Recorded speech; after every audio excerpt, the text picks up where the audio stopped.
we love to do because we like to have diverse perspectives in our community.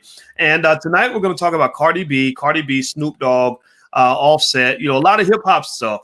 But the conversation is not really about Cardi B. It's not really about Snoop Dogg. It's not really about Offset. It's really about us. It's really about us as Black people and what it means to have the culture that we want to have, and what I call the rise of the thought culture. And so Cardi B, with her being selected as Woman of the Year by Billboard, and then Snoop Dogg made some controversial comments about Cardi B and WAP culture and all that. We're going to let everybody kind of jump in on this. So I want to introduce the panelists really quickly. First, we have Tia Brown, who is a licensed therapist out of New York. How you doing today, Tia? I'm doing well. How are you? Thanks for having me. Doing well. And we also have Jeff Lightsey Jr.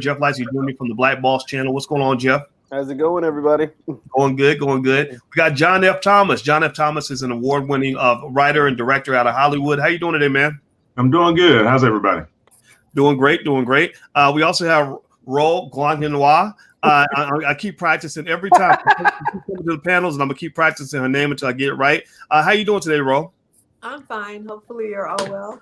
All right. Yes, we are. Thank you. And also we have Dr. Maurice Green. Dr. Maurice Green is criminology, right? Is criminology your field, brother? Yeah. Yes, it is. Yes. Yeah. He's a fresh PhD. I think got the doctorate a couple years ago, and he also runs the Black Doctoral Network, which is actually arguably, I think, the largest, most powerful organization of Black doctorates in the entire country. So my boy's killing that. I have a lot of respect for you. All right, so let's hop in here. We got some smart Black people in the room, and we're gonna jump in and we're just gonna talk about what we need to talk about. Let's start with Snoop Dogg. So recently Snoop Dogg made some comments about Cardi B that really set off Offset.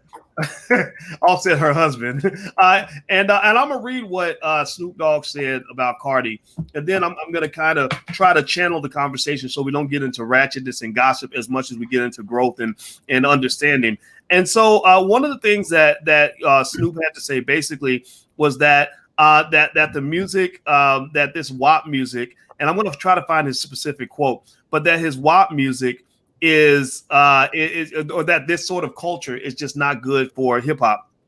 He made the argument that the WAP, which we all know what WAP stands for, that it's basically something sacred, and that you shouldn't be sort of throwing it all out there just in the beginning without people kind of learning about this. So while I dig up the quote, I'm actually dig up the actual quote. I should have done this before. Did anybody see what Snoop said? Did anybody? How many of you raise your hand if you saw what Snoop said? Okay, I reviewed it. Okay, all right. So I'm gonna start with Tia Brown, and as I pull up the quote, go ahead and give me your take on Snoop's remarks, particularly as it relates to Cardi and WAP and all that stuff. Yeah, so I look at Snoop as a 49-year-old man, and while there's a lot of judgment behind what he said, the fact is that at 49 you think differently than you thought at 28. And I think that's key because, his opinions about her at 28 would not be the opinions that he had when he was 28. And they also don't reflect his choices at that age. And so Cardi B's 28, Meg is around 25. So they're making music that speaks to what they find to be engaging or entertaining at this phase in their life. So, people are hypercritical about his comments for a couple of reasons. Number one, because they are hypocritical given what he was doing at that time. And number two, it's not the place of men to tell women what to do with their content, with their bodies, with their images. And, so it feels wrong and it feels judgmental. But if we look at it from the perspective of now he is a growner man, so he's going to have opinions that are impacted by his phase of life. It's understandable that he would say these things. Now, does he lack insight in not saying like, hey, you know what? This is a song about fun. I think one of the challenging things about entertainment is specifically because, as people of color, we don't have a lot of diversified images that are put on pedestals. A lot of times we treat entertainment as if it is the standard for life. This is a song about entertaining. It happens to be about lubricated vaginas, and they enjoy what that brings to their lifestyle, but it's still entertainment. And they have the right to talk about that, And one of the things I'd like to, share with folks, in addition to being a therapist. For a very long time, I was an entertainment journalist. I since transitioned to doing more lifestyle journalism work. But also there's marketing behind this. There is, there's content ideation about, what messaging am I trying to put out for 2020, because given what's going on, given how I want my image to evolve. So, do I think he's being harsh in one sense? Yes. But do I think in terms of one of his identities, an older Black male, is he giving criticism that I think some people will have at that life phase? Absolutely. Okay. Well, let me read Snoop's comment, and so that way we can hear him all the way out. As well, one bias I have is, it drives me crazy when media, and this happened to me a few times, when the media wants to bash a Black man, because we all know that Black men are terrible people and full of toxic masculinity. Absolutely, all of them, right? Every one of them. Put that label. Right.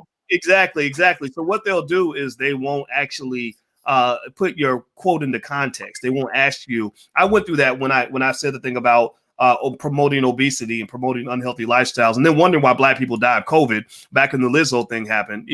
I remember that media talked heavily about me, but never once did they actually ask me to explain what I was saying. Many of them didn't even include the actual quotes of what I'd said. They or the full context. Like, it's almost like it became a hit piece, right? And it's fine. I mean, that's what white people do, but we're not going to do that here. So I'm going to read some of what Snoop said, and then I'm going to go to you, Jeff, to see what context you might have on this. He said, let's have some, privacy, some intimacy. I'm gonna try to do my Snoop Dogg imitation. Don't do it. Don't do it. Please spare us all. Some privacy, some intimacy, where he wants to find out as opposed to you telling him. This is what he said to Central Lab host Julissa Bermudez. He said, to me, it's like too fashionable when that in secrecy. That should be a woman's. That's like your pride and possession. That's your jewel of the Nile. That's what you should hold on to. That should be a possession that no one gets to know about until they know about it. Right. So it sounds like what Snoop might be saying to me. It sounds like he's actually maybe saying, look, do what you want, but you're precious, you're valuable. And what I'm seeing as a man is you're saying that that's cheap. You're laying it out there for the whole world to see. I don't know. Jeff, please, what are your thoughts? My thing is, it's not always the message. In some points, it's the messenger. Right. The fact that Snoop is in the entertainment business, not just the entertainment business, the music business. And we know what Snoop has said in his music from years past. We have 25 plus years of Snoop Dogg lyrics to go back and refer to. So it's like, Snoop, you're talking about Meg or Cardi or whoever, but didn't you say X, Y, and Z? Didn't you show up to the award show with 2 women on leashes? Like, didn't you do all these things? Like, aren't you the one that, all these exotic lyrics about women, and now you're telling these women not to speak about the same things you were speaking about? Like, that's where it becomes hypocritical, right? And not to say that Snoop, like Ms. Brown said earlier, that he hasn't developed these, like, become more, just really his mindset has changed over the last 25 years. But you still have that track record, right? Like when you were 25 or 28 or however old you were when you first started making music, you said a lot of these same things just from a male perspective. So what a lot of women and what a lot of people are going to take issue with is the fact that you did this exact same thing in the same industry, right? Like, you did this. It's not like, it'd be different if you were a relationship coach or ex, or, you had this spotless record.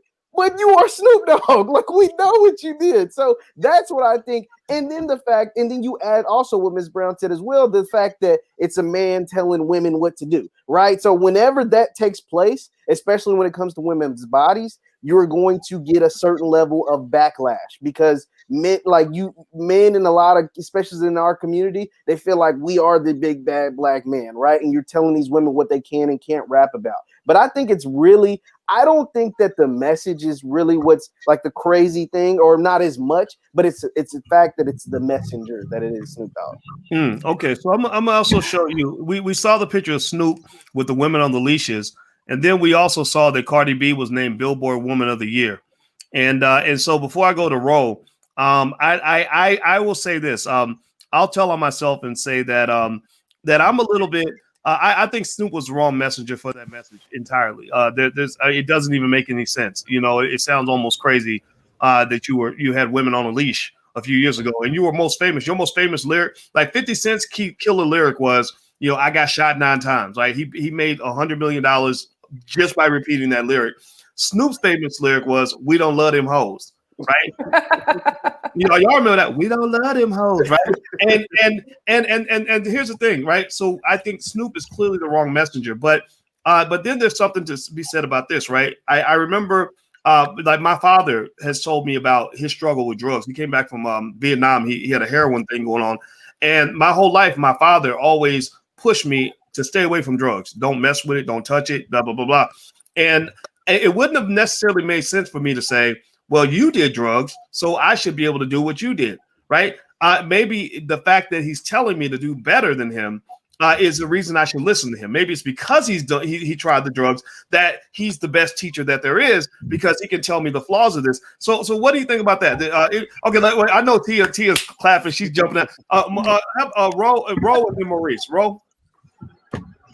Well, first I want to say that men don't love them hoes. Men don't love hoes. That's actually a true thing. That's for real. The other thing is, men absolutely do have the right to correct women. Where are we going with this? Yes, Black men should be concerned about what Black culture listens to, what Black children follow, and correction of how we operate in thought ways, as Dr. Boyce says, is appropriate. Okay. Mm. The other thing is, we are in a culture of women who cannot stand correction. We have single mother galore running around as if they cannot accept correction because correction feels like an attack on them. But then they physically attack their toddler child and call that correction. This is out of control. The other thing is that this is not entertainment. I totally disagree. This is not entertainment. This is demoralization. And like I said before, America is stuck in a demoralization process because it was implemented on purpose 40 years ago. It was a 40-year program to remove the morals from America. So we're going to blame Cardi B? It doesn't make any sense. Are we going to blame Snoop? It doesn't make any sense. These are just products of what was put out there to remove our morals. And then people think it's cute. It's not entertainment. It's demoralization. Okay. So it's not entertainment, it's demoralization. Maurice? So I have a question for our sister Brown. And I've heard this said before, that I think Offset said this. He said, men should stay out of women's business. And so the only question I have, right, in reference to that statement or that positionality, like, does that also mean that if men are rapping about their private parts and what they do with women and what women should do to them, if a woman critiques that and says that's inappropriate, right? It's unacceptable, it's derogatory, it's misogynistic. Can men turn around and say to women that women should stay out of men's business? So the issue here is that we're not comparing apples to apples. What consistently happens, first of all, we have two popular female rappers right now, right? Cardi B and Meg Thee Stallion. There are a bunch of others who are doing well, but these are the two on the forefront. If you look at the charts, there are countless young Black men who are rappers.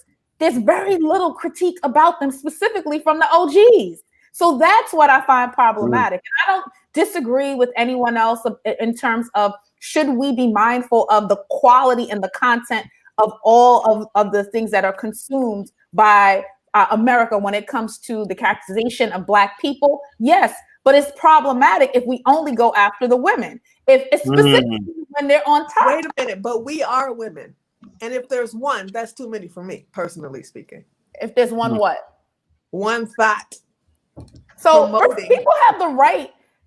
So we're dealing with a couple of different things. People do create imagery based on how people do not there's some puppetry going on in terms of images that we see. However, you do have the right to say that this is what I want to rap about. So I think we have to be very mindful about policing the content that Black women put out, specifically when we don't police Black men in the same way. So let me just say this real quick. Wait, let me just say this real quick. It's 2020. Hold on. We'll get your point out, and then Maurice, go ahead. Just because it's 2020 instead of 1940 does not mean that people have the right to remove the morals of our children. If they want the right, literally, they can do it in the privacy of their own home. Literally. I mean, think about it for a moment. Do you have to be in public affecting everyone's children? Do you have to do it? But you also have the right to decide what your children are exposed to continuously. You have the ability to have conversations with your children about what's going on. You have the decision on what you're going to patronize. So I'm not saying that there aren't issues about what's available. What I'm saying is, I don't have children. You don't know what that's incorrect, actually. I know. So I understand what you're saying in terms. I understand what you're saying about the prevalence of the content. What I'm saying is that does not mean that we get to shun people and say that they don't have the right to put out certain content. Yes, it does. It means we get to shun them. That's what it does. That's our choice. We get to shun them individually. So I agree with that. But I don't think that we can say in totality, you don't have the right to do X, Y, or Z. Yeah, we can. That's my opinion. I don't think my question was answered. Okay. Let Dr. Green hop in. Go ahead, Dr. I don't think my question was answered. I think we danced around my question, and it was pretty specific. What I'm asking is, when you say that men cannot critique work by women because it's women's business, right? Does that mean that when men put out trash, hoes and this, that, and the third, and women critique that, can men say y'all shouldn't be in men's business? That's because that's the leading question, so I can understand. Okay. So is a man rapping about hoes and tramps and put your mouth on this? Is that men's business? So, is that question still directed towards me, Maurice? Dr. Maurice? Absolutely. Okay. So what I said in terms of policing, and I use that word intentionally, is because there's an imposed authority that comes when a man gives commentary over certain things regarding women. And we do not have that same platform in the reverse, number one. In addition, we don't see the men doing the same thing when men create that kind of content. So that's why I was saying it's not necessarily apples to apples. Okay, I disagree emphatically. Okay. There is a constant pushback on, talking about from the 90s, gangster rap, the lyrics that Black male rappers. I have not had a year pass that I know of where they haven't talked about the misogyny of lyrics, the violence of lyrics. Well, who is talking about it? And these are I'm talking about from what is it? What was it? After police to DMX, what I'm talking about specifically is who is speaking about it. So when you look at Snoop Dogg, who is an OG in the industry, so there is a perceived and actual authority when you have when he gives his opinion about something like this, which is why we're talking about it. We didn't see that same type. I get, and I agree. So if you listen to my whole statement and received all of it, that's what I said. I understand that he's speaking from a different identity at this point in his life, an older Black male perspective, which has different values. But what my point is regarding what you're saying about men versus women was that same critique, if Snoop was also saying the same thing about the 25 Black men who were talking about still the negative things regarding women and them being hoes and treating them poorly and having baby mamas, I think it will come across differently. But what we see is that consistent targeting of the women. And so that was my point there. So like a double standard. Okay, I got that. That makes sense. So John F. Thomas, we haven't heard from you. By the way, everybody, please hit the thumbs up button, hit the share button, hit the subscribe button. Tonight's all Black intellectual chocolate panel, which we do these on most nights at 8 p.m. Eastern. So you should check in on Dr. Boy's TV at 8 p.m. Eastern. We are talking about Cardi B, Snoop Dogg, WAP culture, thought culture, everything else. And more importantly, how it affects our community. how it affects our little girls in particular, and our little boys and how they view girls and things like that. So I want to make sure we elevate that conversation, right? So we're not just gossiping about what some rapper said. I think it's also about us saying, our point of view is just as valid, if not more so, because we actually care about what happens to the community. So John F. Thomas, you haven't had a chance to speak yet. Go ahead, brother. What are your thoughts on all of this? Oh man, I've been listening to this good debate. I almost forgot I was in the panel. But sorry. No, y'all good. I love it. I just wanted to say that in regards to what Snoop said, Snoop is right, but he's also hypocritical. So on one hand, marketing WAP out to women and to young girls can lead to a devaluation of how they are viewed to the world, no matter how much they'd rather it not to be so. How you hold yourself with dignity and class will inform the world on how they will treat you, regardless of how you want them to feel about you. But also, it's hypocritical because his career, just like Jeff was saying, was built off of devaluing women. Yeah, he went to an award show with women on dog leashes, and so this is you have to also acknowledge that when you are speaking about it, which maybe they didn't have enough time. Or maybe there's more to this video than we saw, but it's now, and it's crazy. So you have them on dog leashes, but now you want them to respect themselves. You didn't respect them then, but you want them to respect themselves now. So I just think that he did say now that he's older, he didn't mention that. Now that I'm older, he said I want them to at least have a little, and with age comes wisdom, mostly. Not for everybody, but for most people. He did it when I was younger. If I was like 20, 21, I probably would have been on the remix. So, well, I can see that, right? I can see that, right? I think that as a person who who I heard all the music. Hip hop's my favorite genre, and I saw when the music started turning in a certain direction, and all of us have to kind of face the effects of this music. Now, here's the thing, though. Black people as a collective, I don't think we're ever really down with hip hop turning left the way that it did anyway. A lot of us that remember what music was like, even in the 80s and early 90s, Tribe Called Quest, KRS-One, Public Enemy, X-Clan, just these artists that really use hip hop to make Black people better. You're like, well, what the hell happened? Like, and I'm this is a conspiracy theorist in me. To me, it's just awfully ironic that it turned left around the same time that 1994 crime bill came out, and they needed people to fill up those penitentiaries that Joe Biden was paying for. And I know a lot of people say that's crazy or whatever, but it's such an interesting coincidence because now you're mass marketing criminal behavior amongst young Black men, making them proud to go shoot somebody, kill somebody, rape somebody. And guess what? They fill up the prisons, right? Because now it's cool to be a thug. It's cool to be a gangster. It ain't cool to be, a square. And I was the square. I was the one in school trying to do the right thing. And I'm looked at like something's wrong with me because I don't want to go break the law. Like, I got to break the law to get a date with you. I got to shoot somebody to make you think I'm a real man. What's wrong with you? So I think that ultimately, and remember, this goes back to white supremacy, though, right? Artists don't have creative expression. They have corporate speech. The corporation tells them what to say. We know who runs those corporations. But here's the point, and I'm going to go back to you, Tia, because I feel like Tia should have a chance to really make sure that point of view is laid out, because I know it's a little bit different from some of you on the panel. So Tia, here's what I see. I see this thing where hip hop goes left. The white supremacists running these companies are encouraging these Black men to say things that a lot of us knew even back then were unacceptable. So the women are watching this. They go from early 90s when Queen Latifah has a song where she's saying, "Who you calling a bitch?" You might remember you and I, right? To the end of the decade where the women are calling themselves bitches, right?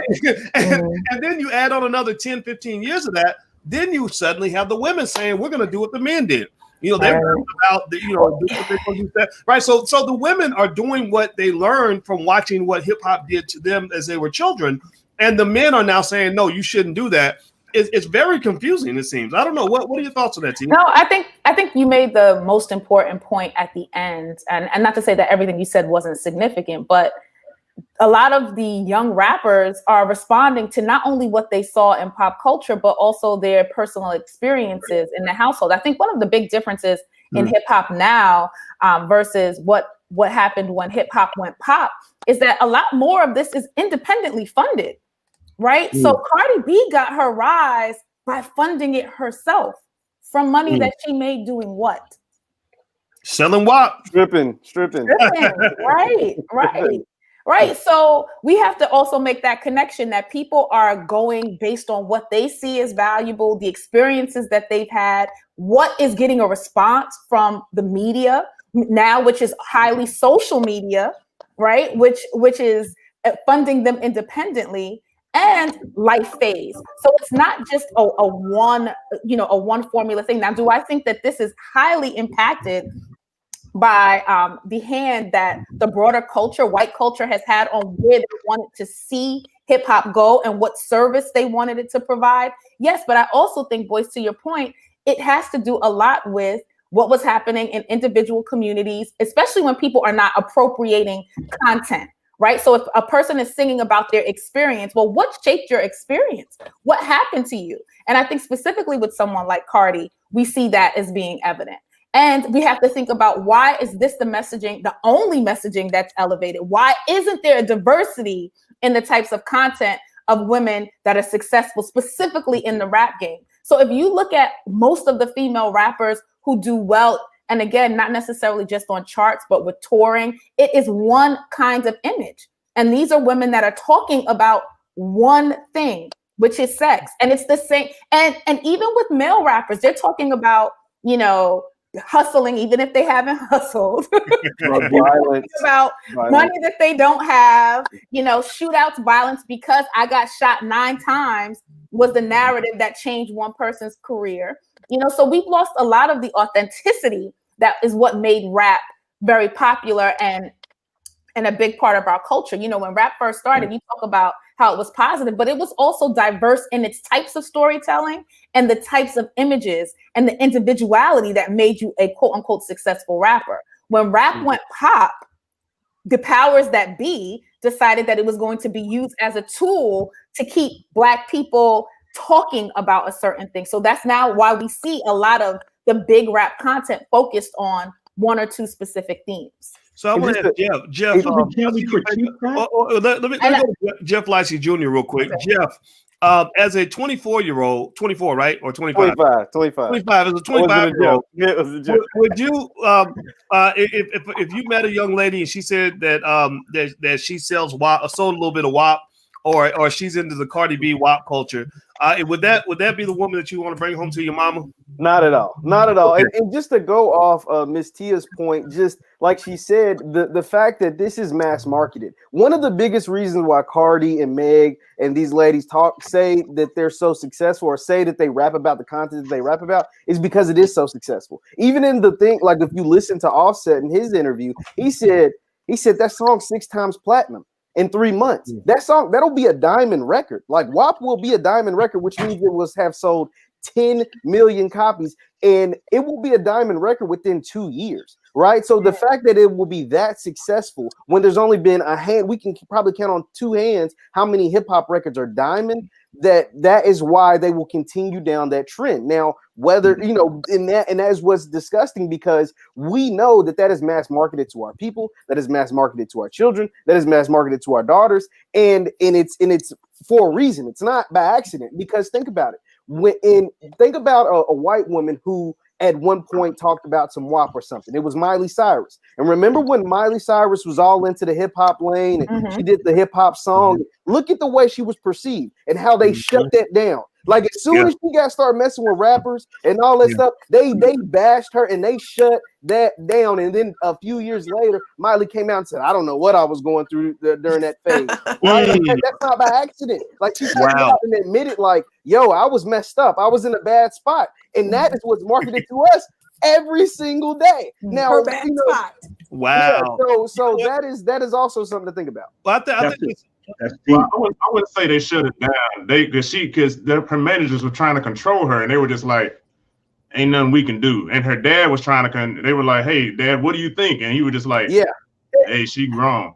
So what happened? She was getting a lot of Rihanna songs that they wanted to give to Rihanna, but they gave to Miley because I guess Rihanna didn't want it. But once she got popular, because she was trying to push so negatively away from the image, because she right, was and that's what people forget. That part of this is number one, like it's a different category for white artists versus artists of color. But also, if you notice someone like Miley, who's committed to being a pop star, every album looks completely different. You're trying different things to keep your audience engaged, and some of it is also some of the things that you're being influenced by in your lifestyle, which means that, you know, at a young age, you're partying, you're exposed to drugs, you're exposed to alcohol, you know, you have more money. So there's so many different variables that go in that. But big picture, Jeff, I do agree with you that we don't have a diversity in image for women of color at the top of the pop charts. In addition to that, the things that we are told are valuable are very simplistic, and not always something that really pretends to overall value. But the thing I want to challenge you on is, what are you at 25 experiencing a bunch of women who are telling you that they want to sell WAP? I think the challenge is what we're seeing an image in terms of what we think is sexy and valuable. I think it's the bags, you know, the casual attitude about relationships and getting your feelings hurt. Those are the underlying issues that we are not addressing. It's not going to be as overt as, oh, I'm trying to do WAP. It's women who think they're living vicariously through connecting to this art because of what's portrayed. You know, so I just think we need to be mindful of all of those different factors. It's not, again, it's not exactly like, oh, now everybody is trying to be that. So what do you think? I mean, Jeff, you know, and John, I think, I know, John, you're 33, Jeff, you're 25. Do you think that there is an influence on the behaviors of the women that you meet? You're both single. When you meet women, do you feel that there's something culturally that comes from the influence of what's going on in the music? In terms of maybe a materialism or a shallowness, or maybe you could also talk about, and maybe, and Ro, I'd like to get your thoughts on that too, is that I remember a time where a woman's WAP, if you want to call it that. I feel stupid even saying it that way. Thank you. But right, that was valuable. That you didn't call it a WAP. That was derogatory. Just in saying that, right? That having access to intimacy from a woman was a valuable, cherished kind of thing that you had to work for. So you can imagine my shock at the stage, you know, that I'm in my life. I'm not 25 anymore, but it's like, whoa. It's like going to Bloomingdale's and suddenly everything costs the same as it costs in Walmart, you know, and you're like, holy shit, like, is that all I got to do is give you a couple of dollars and I have access to your whole Jewel of the Nile? You know, like that's what I personally think, if that's all, if you don't care, then I don't care. But if you're telling me that you're trying to be like Ro and get, you know, like Ro's wife school students and actually find a quality husband, I don't know a lot of guys who are going to sign up for that. Nobody's going to give up this much to receive something that's been perceived to have this much value. I don't know no rational person. What are your thoughts on that? Anybody? Well, I want to say that it has been so clear to me that our young girls, believe that they can do these things publicly, post them, and that they can turn around later and say, hey, just like Miley Cyrus, I want to put my life together and get married and be taken seriously. It doesn't work like that for our girls. And we literally cannot go around behaving like the people in these videos, these two women, and expect to be married to men. Cardi's husband is a male. He's not older yet. And it's not fair to try to say that men have done this for decades and that women should be able to do the same thing. Literally, we need to remember that there are differences between women and men that will never blend, no matter what the media says. We're not the same gender. Males cannot get pregnant. Our girls can get pregnant and ruin their lives. They would be the ones who could have ruin their entire lives because of this belief system. But also, males under 35 are not men. They're not. When men become 35, every single man who has ever reached his manhood looks back and says, I was not a man until after age 35. That That you know what That's kind of true. Yeah, I would have been a terrible spouse before the age of 35. Yeah, and actually biologically, men. What happens that I read? I'm not an expert on this at all, but I read this in a book somewhere, so maybe that makes it true. But I read that at 35 years old, a man's testosterone starts to drop. And the testosterone, I think, is what makes a lot of young men do crazy stuff. So when you get 35, your testosterone drops by 1% per year. And I noticed that after 35, it sucked on one hand because I couldn't play basketball as much and I was getting fatter. But on the other hand, though, on the other side of that, though, you become much more balanced, more measured. Your ability to think strategically, to be patient, to control your emotions is males more under 35 should not get married. Nobody should look at them to be an example like that and a protector like that. So to sit around here and say that Snoop in his 20s should be in the same position and hold the same accountability as an adult female in the prime of her procreation years is just completely biologically naive. Well, let me show you all a picture real quick. I'm gonna do a little quiz. I'm gonna put this a picture of a beautiful black woman on the screen, and can anybody tell me who this beautiful black woman is? Anybody in the audience? Take a guess on who this beautiful black woman is. Anybody? Any other? Give us a clue. Okay, remember Hannah Montana? Okay, that was Miley Cyrus's character on Disney. She played Hannah Montana. Okay, yes. So this person, her name is similar to Hannah Montana. Oh, I don't know. And her life kind of has a similarity. So she did this is a person who did a big flip in their life. Were they an entertainer? Sort of. Oh Lord. Let me give you another image that'll bring it back to you. And I'll give you another clue. Her first name is Montana, and this image should give it all away. Oh, that's Lawrence Fishburne's daughter. Montana Fishburne. Yes, Montana I remember when Fishburne. she put out a sex tape trying to essentially become famous, and this kind of stuff is.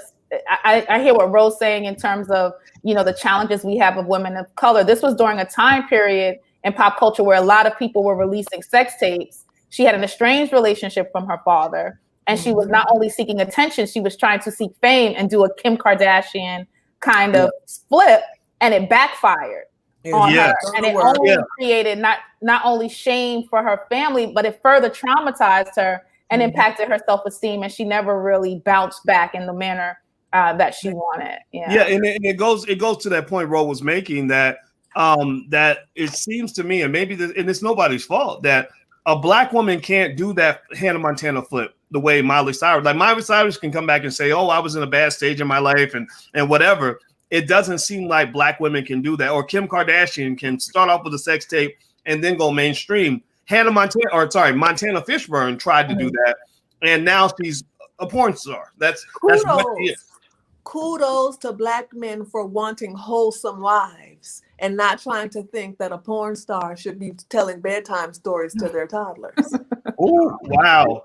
Oh, wow. Okay. Well, everybody who's watching, hit the thumbs up button, hit the share button, hit the subscribe button. Tonight's all black intellectual chocolate panel. We're talking about, we started talking about Snoop Dogg and Cardi B and Snoop Dogg's criticism of Cardi B's WAP, and Offset, Cardi B's husband, came back and had something to say about that. And I'm going to read Offset's remarks, and I'd like to get the panelists' response on this in an intelligent context, in the sense of, I'm going to tell you what he's saying, then I'm going to read specifically what he said. But basically, it sounds to me like he was saying that men don't have a right really to tell women what to do, that women should just, women should be able to just move forward uninterfered. You should celebrate Cardi's success because she made a bunch of money and her album sold a bunch of copies. And so that's what he said. But let me read it to you. He says, we should uplift our women and don't say what they can or can't do. You know how long women have been told they can't do something, or they shouldn't do this, or they've been blackballed out of entertainment. So I stay out of female stuff. It's entertainment. You can go on YouTube to see people shoot videos with guns and talk about killing. We can't really be like judgmental on certain things, and certain things we don't. Now, not to say that Offset is anybody's scholar, right? He's just a famous guy, but just to that argument of saying that we have no right to say anything, and this should be celebrated. that I should uplift you by agreeing with everything you do and thinking that everything you do is okay. What do you think? I see Jeff shaking his head. Roll then, Jeff. Who wants a husband so willing to let you do whatever you want to do because he's not going to protect you anyway? That's the trade-off. The trade-off is Cardi B doesn't have a protective husband. That's the trade-off. Because, she can do whatever she wants to do. You're doing whatever you want to do means you have no protector. I kind of tend towards that, almost agreeing with Ro, because the fact that, not to say that, I don't know what relationship Cardi and Offset have, right? But I do know, like, I'm just gonna take what we do know. We know that she filed for divorce, and then were rumors, or part of it was that Offset was upset by WAP. Right, like that. Like if you go and type in your Googles, one of the main reasons and you add the fact that we know that Offset has cheated on Cardi B multiple times, like that is known, and that is part of and she came out and said that, and part of the reason why she filed for divorce. So the fact that yes, you married Cardi, and yes, y'all together, but psychologically, it almost sounds like he doesn't want to be in that type of lifestyle. It might go to your point about being 35, and I don't think Offset's 35 yet. So it might go into the part that he's rich and famous and on tour and travels the world and stuff and be around all these women. Not to say that's an excuse, but that might also go into it. But I think it also goes into it that his woman, his wife, is out making songs like WAP. And no matter how much you try to agree with it, I know as a man, if you have a woman that is like that, that is always going to bother you. Like it's always going to really like bother. There's no way you can go to sleep at night and know that your woman uses, not to say, and it makes her great money. She's very successful because and I think that is the challenge, right? Because we're talking about the entertainment industry, and then we're talking about someone's personal life, and then we're also talking about what that means for larger culture. And there are different factors in all of those. Like we know, like you said, that they have a very tumultuous personal relationship. We also know, based on the lifestyle that they showcase, that they also have a lifestyle that values the monetization of their content. Yes. Right. So how does that impact the type of content that they put out?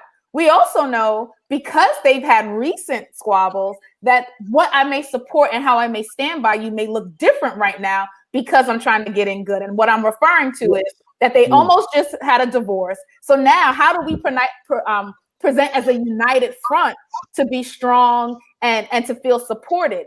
That may not be in full alignment with how he feels personally, but more important, how the average man who's not in entertainment, who's not trying to make millions, would feel about his woman day to day exercising this type of lifestyle and these types of values. So there are different factors that all go into when we kind of look through this. Yeah, I can tell you. I mean, there's a there's a value I think that most men have for a beautiful woman who lives the Cardi B lifestyle. Like, I think men can appreciate that. I mean, that's what strip clubs are for, right? You don't go to strip clubs looking for a wife. You go to strip clubs because you're looking for something that is different. How about that? Different. And I think that that's the problem, is when people get confused and they think that you can take the bathroom and turn that into the kitchen. The bathroom cannot be converted into the kitchen, and vice versa. You don't eat in the bathroom, right? And so ultimately, I think that understanding that aspect is important for young women, because I think that young women can be misled when they're hearing about WAP, WAP, WAP, WAP, WAP at the age of 7, and think that attracting men means that you need to sexualize yourself, or that all attention is good attention. I think that's a mistake. That you will not be valued, so you need to take other things besides love and security from people in order to have an exchange in your relationship. And I really think, that's the underlying messaging of WAP. It's like, give me money, give me this for this wet, blah, blah, blah, blah. Right. And so I think it's important to kind of to dissect it in that sense, because most people aren't going to be able to live the lifestyle that entertainers live. But it's really like looking past it in terms of what they're saying and what that means to how you think you relate to people. Yeah, well, it's funny when Jeff was saying that he'd be offended if his woman was doing the Cardi B thing. I would say this, and I guess every person is different, but I wouldn't. I've as in my life, as I've met different kinds of women in different categories, it's like you're not offended if a woman is doing certain things. You just know that there's the woman that's yours and that you keep close to you, that you provide for and you protect. And then there's the woman that some men say, I'll just go see her once every 3 weeks because apparently whatever she's offering is not worth me truly making a commitment to. And I think that that's the thing when you miscategorize yourself. But I want to ask you all this. What do you think about just, Billboard made Cardi B the woman of the year, not the rapper of the year, not the stripper of the year, woman of the year. That means all women in this room are in that same competition, and Cardi B won the woman that is being elevated as the model of success.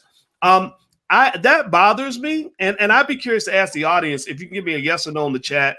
Yes or no? Do you think that what Cardi B does is good for the image of the Black woman in America? Give me a yes or no in the chat, and then I'm gonna ask the panelists.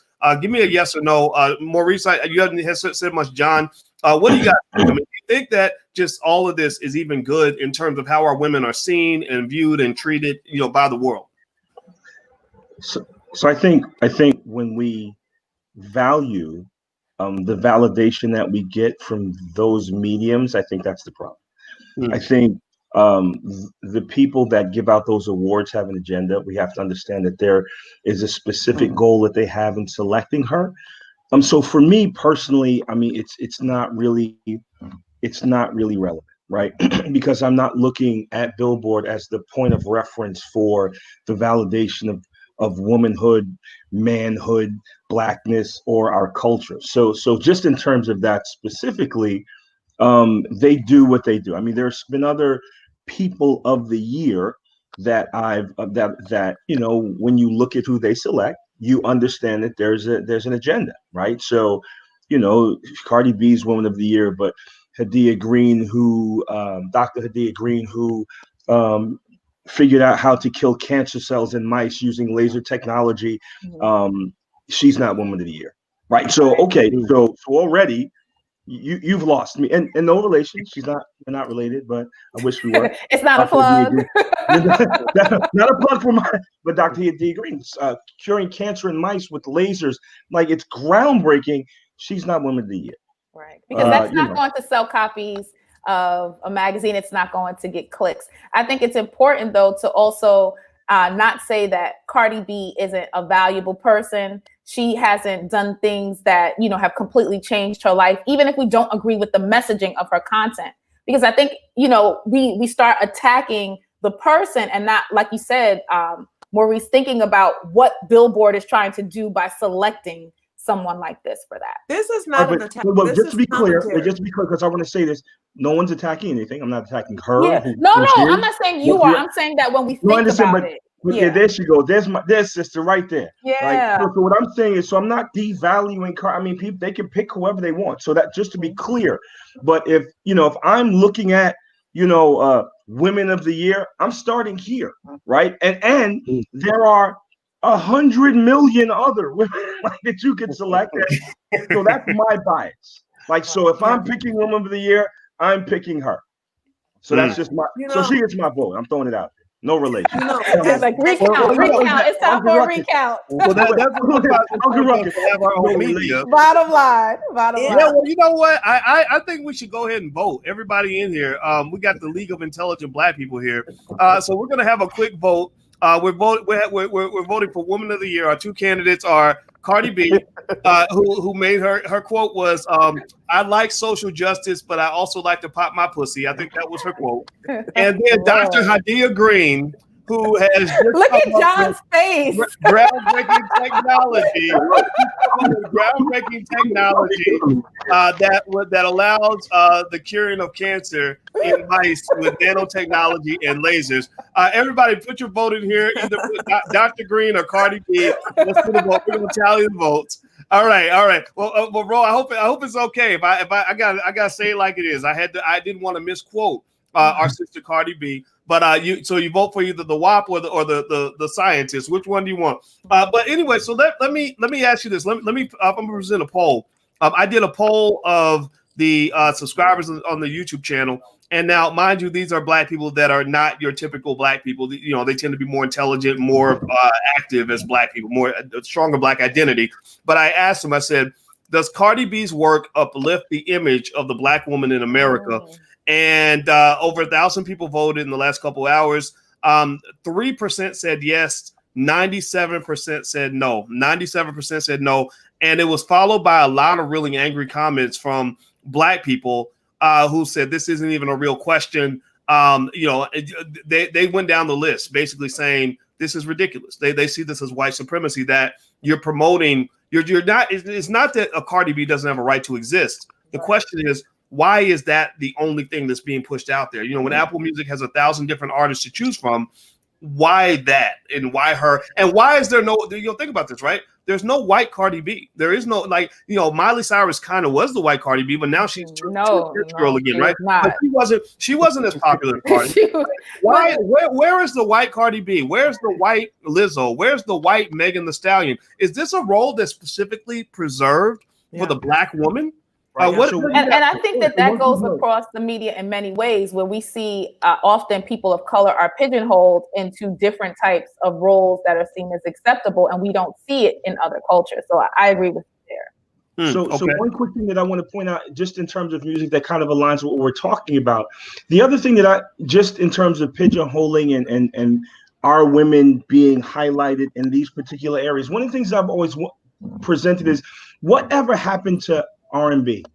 Like we're talking about the music industry, right? A genre, if you go back a couple of years, Genuine, Tank, Boys to Men, black men singing about love, marriage, relationships, family. Like I can name off the top of my head right now 15 black men that sung about love, family, marriage, children.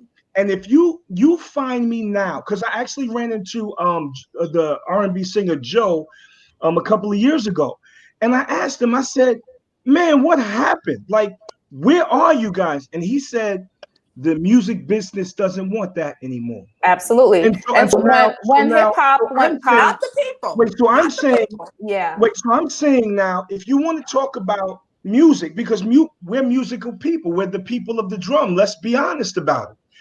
The music industry has eliminated black men singing about love, about loving, about let's get married. Like, I mean, and it's gone. And if you want to find, wait, and if someone says R&B doesn't sell, that's not true, because you know what?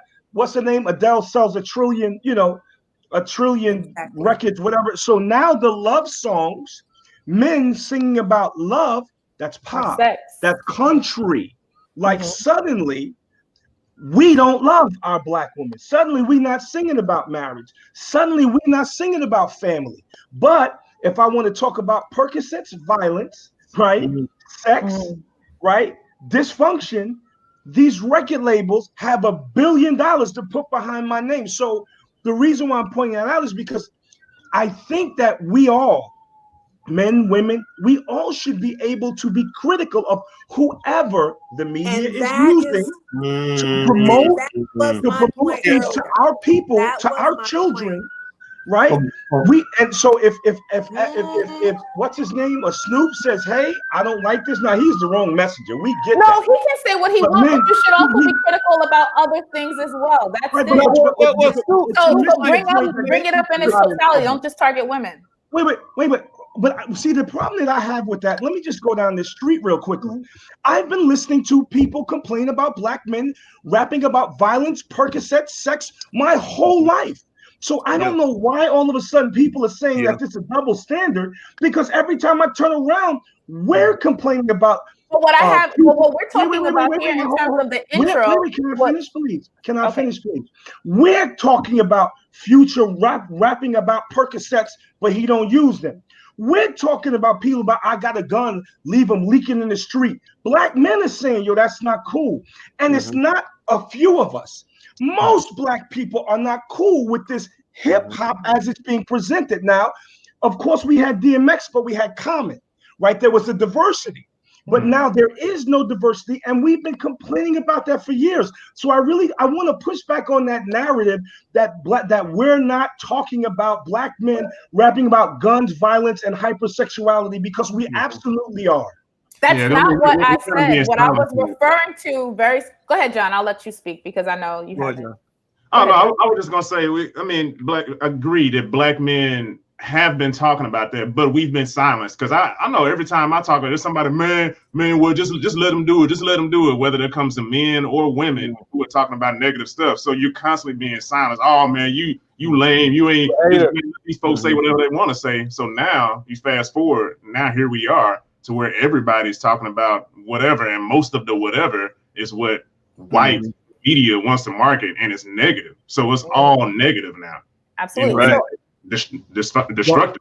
And I just want to make it clear, the anecdote that we used to get into this conversation was about Snoop talking about women, right? Or this specific woman or these two women. And so let's not say something true that's not what I said. I said that the issue here was that you have an OG like Snoop seemingly just targeting women. Where is the commentary about all the terrible things that black men who are topping the charts saying? You're only talking about these two women. I did not say that men can't critique women at all. I didn't say that black men. The commentary has been consistent for decades. Right. I agree from someone in his the seat commentary is what I'm saying. has been consistent. For someone in his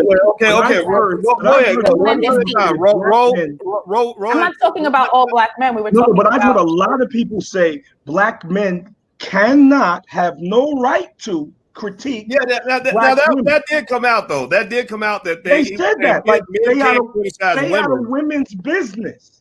And I'm just asking. And I didn't concur with that. I never said. Rose said I said something like that. You're saying I never said that. Okay. So we all agree. Hold on. So we all agree that men are allowed to critique women, right? So we're there, right? It sounds like we're there. All right. Okay. And right.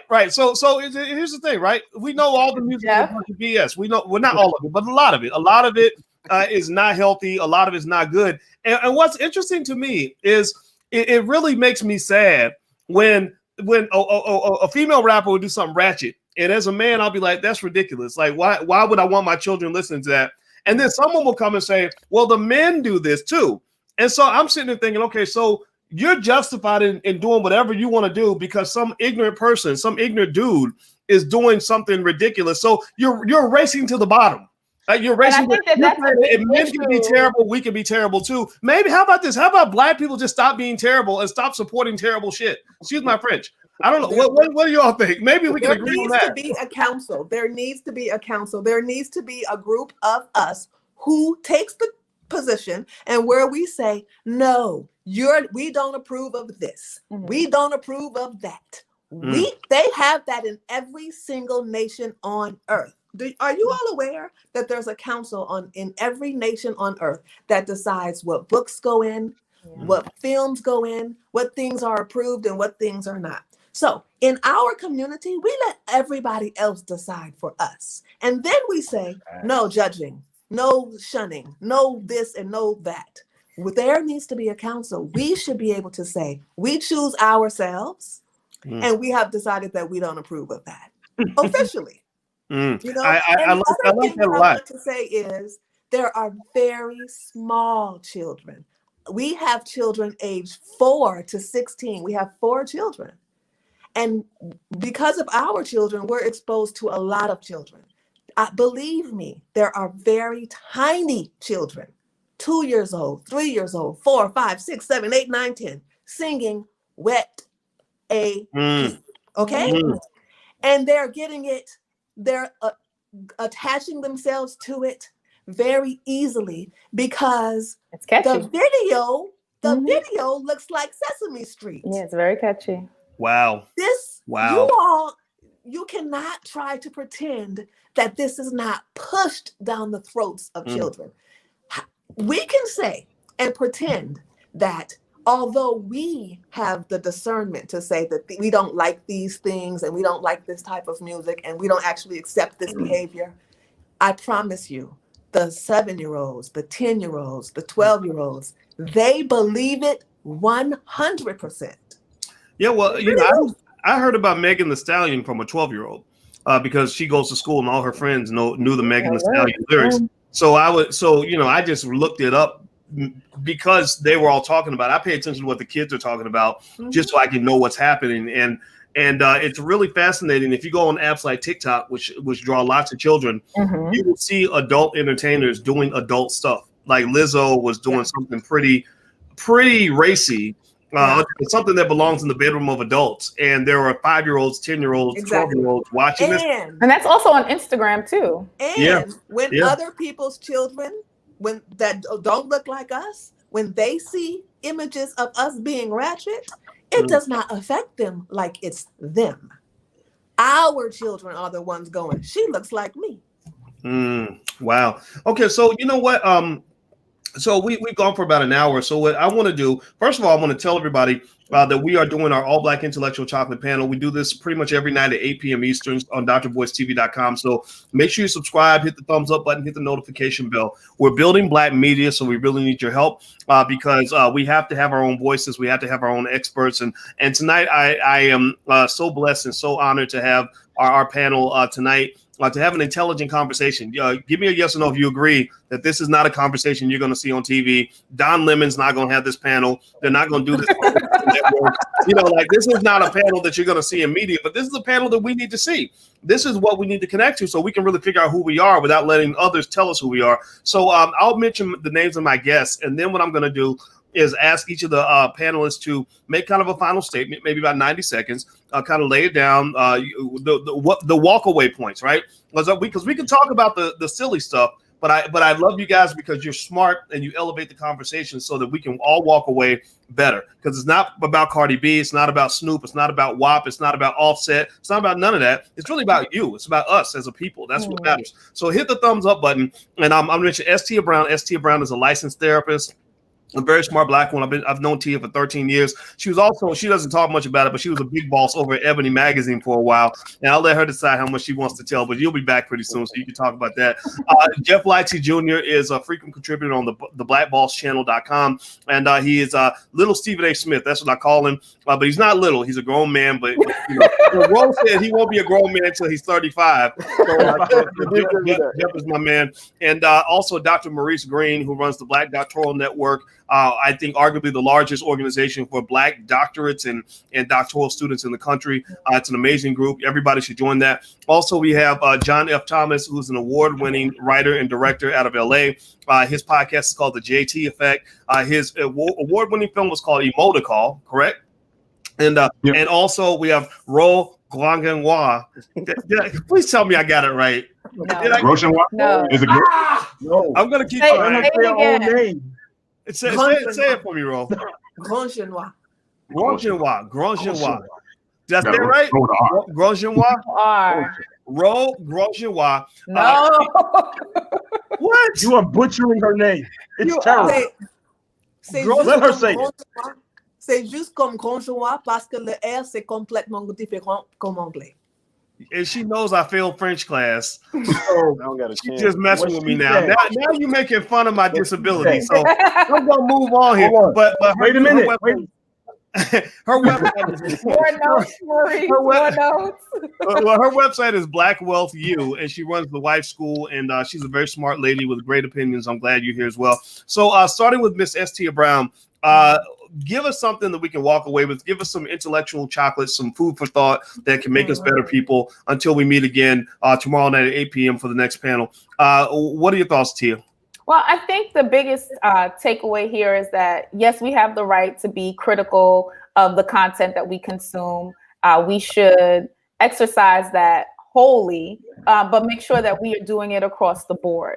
I think another main point here is that the things that we find value in and that we find valuable will evolve and change as we get older. So we do need to be mindful of the things that we think are great, when we're 20 and 30 and that we're exposing people to, because we may not find the same value in that content as we get older. And most important, as a community, we do need to support our own platforms, support our artists, but support artists that we think create content that uplift our community, because that's been the consistent thing here, that there's no diversity, there's no variety. and the content that we know will really uplift us, and not just financially, but spiritually, emotionally, how we relate to each other, is not going to be pushed to the forefront by companies that aren't owned by us. So it's our responsibility to make sure that we are finding ways to support them financially. Awesome. Okay, Jeff Lassie Jr., your parting thoughts. The biggest thing I think I want to take away is, like you said, you can be critical of certain styles of music, certain parts of our culture, but the biggest thing for us is that we have to work on ourselves, and that way we make sure our house is in order. So if things that you don't find acceptable, whether that's Cardi B's talking about WAP or Offset talking about misogyny or Future Percocets, whatever, like, you take care of your in-house, and I think that will translate throughout. And if everybody takes care of their own, their self, their family, what's taking place with them, I think you are setting your foundation up for the future. And that way, even if you hear music or, parts of, white supremacy trying to rein in on what you have going on, it's almost like a shield, a force field to block all that stuff out. Okay. Dr. Maurice Green, your parting thoughts, brother. Well, first of all, I'd like to say thank you to you for this platform, for this opportunity to share with other brilliant people things that the audience would not otherwise hear. I would just like to say very simply, if you don't hear it anywhere else, Black men love Black women. Right, that narrative that we don't love you, that we don't care, that we're all misogynist, that we're not sensitive to the needs of our families, that is a disingenuous statement, belief system that's perpetuated by the media. And if I was leaving you with one parting thought, is that we're going to win in the end if we work together, as long as we continue to love each other, care about each other, and don't participate in this cancel culture where you hear something that you might disagree with, and the naysayers might say, oh, shut that person down because they said something that I don't want to hear. That's the way they keep us from working together. That's the way they keep us from talking, to communicating, building legacies together. So I just want to say once again, thank you for this opportunity. We'll be here again. We love you out there. Just continue to support this channel and support this network, and we're going to continue to bring you great content. Be well. All right. And so John F. Thomas, your parting thoughts. I would say that we ingest a lot of negative things through media, and just like Ro was saying, we're allowing a lot of other people to dictate and tell us what and who we are, and we don't have any control over ourselves, but we can get that control back. Because if you think about it like this, how many other races that I know of, that I have talked to and spoken to, call themselves by the most extreme derogatory names? For instance, we do. We call ourselves the N-words. We call our women bees, especially those in music, and our own women call themselves bees. So you think about it, we are feeding ourselves these negative things, and our children are seeing that. So we have to really make this change, because we know what they're doing, and we can keep blaming them all day, but we have to fight back and start doing that inner work ourselves. So lastly, I say, think about it like this. If you are trying to get a plant to grow, would you feed it Gatorade? Would you feed it Coca-Cola? Would you feed it liquor? Would you feed it Minute Maid fruit punch? No, you wouldn't feed it that. So if you wouldn't feed it that, you would feed it water, because that plant needs water. It needs something positive. If you, a person, or if I'm calling myself the N-word, if I'm calling myself a B, I am negatively feeding myself that, and subconsciously, I think that about myself. I believe that. No matter what anybody else says, I can't get respect if I believe that. So we have to start calling ourselves more kings and queens and more positive things, not these N-words and B-words. So feed yourself positively, water yourself, for real. Well, that's real interesting. That takes you back to that takes you to that Frances Cress Welsing quote. I'm gonna try to find it actually, because you remember where she was basically saying that you can't call yourself these terrible things every single day and then expect that your people are going to rise, because every day your words are pushing yourself back into the mud. So Miss Rowe, from the Wife School or Black Wealth U, what are your final thoughts? Well, I think that we need to remember that there is no way to prove that we are not still slaves in America. If you ask yourself deeply and strongly, how you can be sure that you're not a slave in America, nobody can answer us. Okay.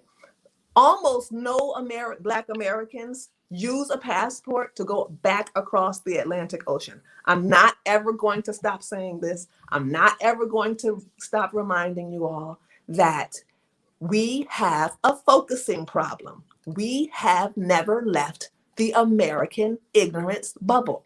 We are recycling our ignorance and we think it's normal because we don't have views across the ocean. We go to the Caribbean, we go to other places in the American continent, and we literally have a phobia of crossing back over the Atlantic Ocean. We have lost our minds. We don't know who we are, and we need to be serious. So contact us if you're interested in creating an African Judgment Council where we can say we approve or we don't approve.